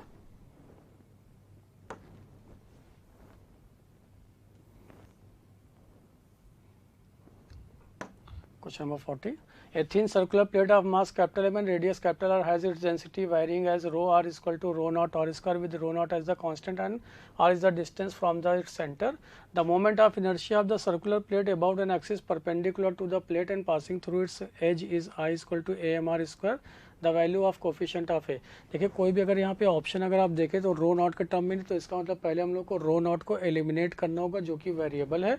तो रो नॉट की बात करें तो देखिए क्या यहाँ पे आप लिख सकते हैं डी एम, सिंस हम लोग जानते हैं डी एम बराबर सिग्मा इंटू डी ए, सिग्मा की जगह पे यहाँ पे दे रखा है। तो टोटल मास की बात करें तो D M will be equal to integration will be equal to sigma, जो कि दे रखा है आपको rho naught into R square. तो rho naught into R square into D A, तो क्या हो जाएगा यहाँ पे 2 pi R into D R के बराबर, नॉट अ स्फीयर। तो हम लोग क्या लिखेंगे into 2 pi R into D R, limit क्या होगा 0 से लेके कैपिटल आर तक। चूँकि एक सर्कुलर प्लेट है, ऐसा एक सर्कुलर प्लेट है जिसका रेडियस यहाँ पे कैपिटल आर है, इसके एज से पास होता हुआ प्लेन के परपेंडिकुलर उसके अबाउट ये बताना आपको मोमेंट ऑफ इनर्शिया, जबकि इसका रेडियस यहाँ से यहाँ कैपिटल आर है, जस्ट प्लेन के परपेंडिकुलर पास होता हुआ। तो सबसे पहले यहाँ पे पता कर लेते हैं। तो mass capital M will be equal to rho naught into 2 pi इधर आ गया into R square into R का वैल्यू आर क्यूब, तो क्या इसको आर की पावर 4 डायरेक्ट लिमिट भी पुट कर दिया, बाई 4 आ गया। तो रो नॉट का वैल्यू आपको यहाँ से मिल गया 2m divided by pi into, देखिए divided by pi into R की पावर 4, ऐसा आ गया आपके पास m का, ये रो नॉट का वैल्यू है ना, क्रॉस मल्टीप्लाई के तो 2m divided by pi rho R की पावर 4, ये मिल गया आपको। अब पूछा गया मोमेंट ऑफ इनर्शिया, चूँकि यहाँ पे मैं वेरी कर रहा, तो moment of inertia about point A will be equal to moment of inertia about centre of mass plus md square parallel axis theorem. लेकिन सेंटर ऑफ मास के अबाउट अगर मोमेंट ऑफ इनर्शिया की बात करें तो आप डायरेक्ट अब यहाँ पे नहीं लिख सकते एम आर स्क्वायर, यानी कि हाफ एम आर स्क्वायर, क्यों, क्योंकि यहाँ पे वेरिएबल है। तो आपको क्या लिखना होगा इंटीग्रेशन के साथ में, तो D M into R square. फिर यहाँ पे डी एम की बात किए तो D M will be equal to mass बराबर सिग्मा, यानी sigma into 2 pi R into D R into ये क्या हो जाएगा आर स्क्वायर, लिमिट क्या है 0 से आर के बराबर। फिर सिग्मा की वैल्यू को आपने पुट किया, क्या दे रखा आपको rho naught into R square into 2 pi into R की पावर 3 इंटू डी आर। तो देखिए रो नॉट इंटू 2 पाई बाहर, ये आर स्क्वायर आर की पावर 5, तो इसको जब इंटीग्रेट करेंगे तो आर की power 6 divided by 6, limit put कर दिए बिकॉज लोअर लिमिट यहाँ पे 0, तो वो 0 कर देगा। रो नॉट की वैल्यू यहाँ पे पुट कर दिया, रो नॉट का वैल्यू है 2 into capital M divided by pi into R की power 4 into 2 pi into R की पावर 6 डिवाइडेड बाई 6।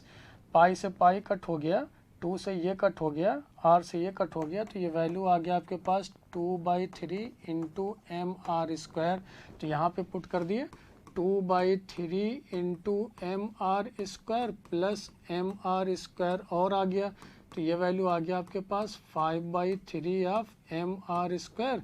तो यहाँ से कंपेयर किए ए का वैल्यू आ गया 5/3, तो ऑप्शन विल बी 4। नेक्स्ट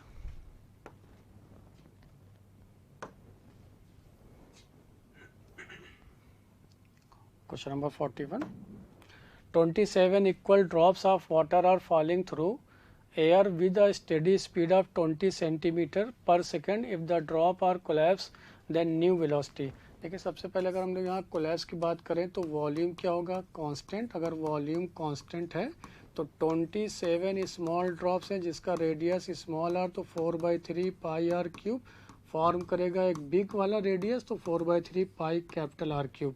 तो क्या इसको आप 3 का लिख सकते हैं, तो आर बराबर आपके पास आ गया 3r के, यानी कैपिटल आर जो होगा वो रेडियस के 3r के बराबर हो जाएगा.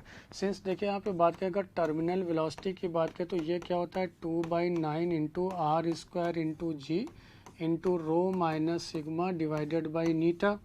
तो यहाँ से जो टर्मिनल वेलोसिटी है वो प्रोपोर्शनल टू आर स्क्वायर हो गया. ऐसा क्यों, क्योंकि वाटर अवे फॉलिंग है यहाँ पे with through the air with steady speed. ये तभी पॉसिबल होगा जब आपके पास यहाँ पे टर्मिनल वेलोसिटी हो. यानी आप यहाँ से लिख सकते हैं क्या कि v1/v2 will be equal to r1/r2 का होल स्क्वायर. यहाँ से आपने लिख लिया v1 आपका दे रखा है फर्स्ट केस में 20 सेंटीमीटर पर सेकेंड, तो ये v2 हो गया इज इक्वल टू रेडियस यहाँ पे दे रखा है एक, यहाँ पे स्मॉल r अगर है तो कैपिटल r की जगह पे यहाँ लिख सकते हैं ये r है स्मॉल r, तो ये वैल्यू आपके पास 3r के बराबर है का होल स्क्वायर. तो ये हो गया कितना 1/9. तो v2 आ गया आपके पास 180 सेंटीमीटर पर सेकेंड, या फिर इसको 1.8 मीटर पर सेकेंड लिख सकते हैं. तो ऑप्शन दिखा आपको यहाँ पे सेकेंड. Next.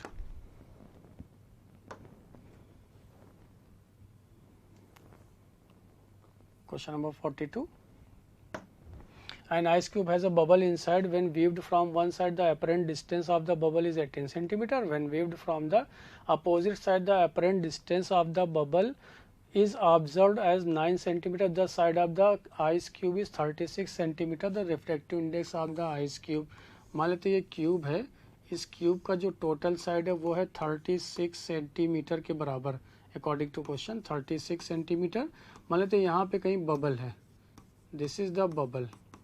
इस साइड से देख रहे हैं तो यहाँ पे ये x है. मान लेते इस साइड से देखने पे इसका वैल्यू इस साइड से दिख रहा है आपको 30 - x. तो जानते हैं हम लोग एपरेंट किसी भी मीडियम के लिए जो एपरेंट डेप्थ होता है वो will be equal to D actual divided by mu relative.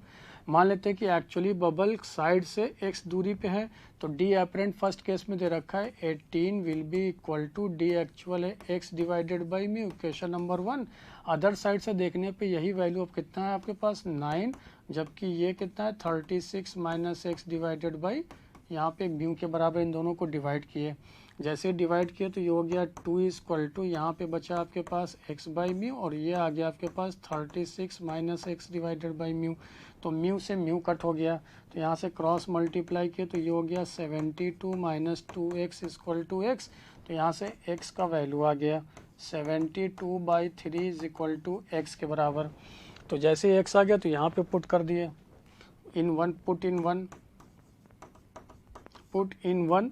1 का वैल्यू है 18 इक्वल टू x का वैल्यू आ गया 72/3 इंटू म्यू के बराबर. तो यहाँ से म्यू का वैल्यू, तो क्या म्यू इज इक्वल टू हो जाएगा आपके पास 4/3, क्योंकि 18 4 ज़ा ये यहाँ से मिल जाएगा आपको 18 4 ज़ा 72 है ना. तो यहाँ पे आ गया 4/3, तो वैल्यू क्या दिखा आपको third option.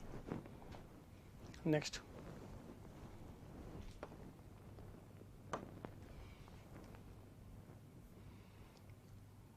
question number 43.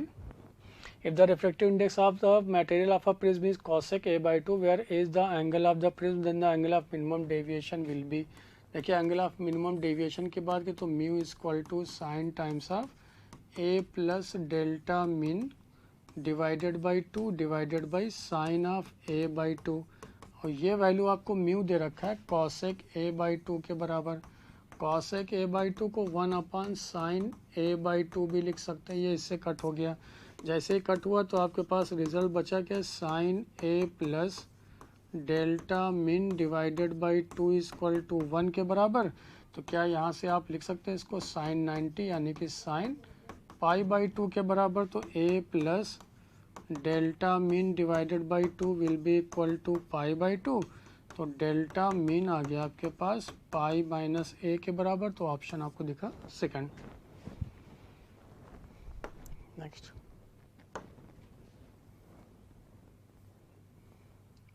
Question number 44.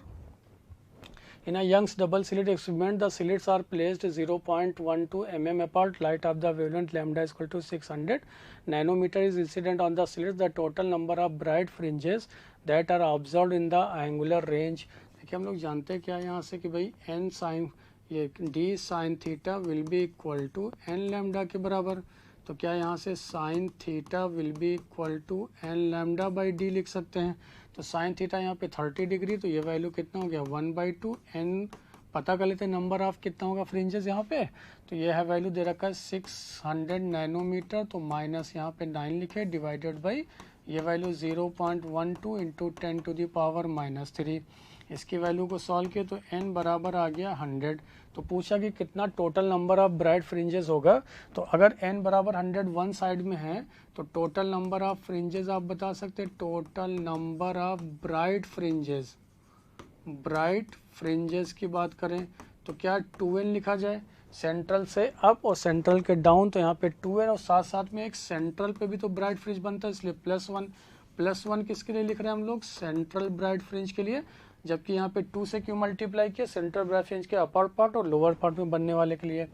तो यहाँ पे 2 लिखा और इसको 100 से मल्टीप्लाई किए +1 के, तो नंबर ऑफ टोटल फ्रिंजेस आ गया 201. तो ऑप्शन दिखा आपको यहाँ पे 3. 45. Unpolarized light of intensity I0 is incident on a surface of a block of a glass at Brewster's angle. देखिए जब भी कभी कोई लाइट रे इंसिडेंट हो ब्रीविस्टर्स एंगल पे, तो ये कॉन्सेप्ट क्या है कि जो इंसिडेंट रे है ये जो रिफ्लेक्टेड रे है कम्प्लीटली पोलराइज्ड हो जाता है, कम्प्लीटली पोलराइज्ड. जबकि इसके पास क्या था, अभी ये दोनों थे ऐसे,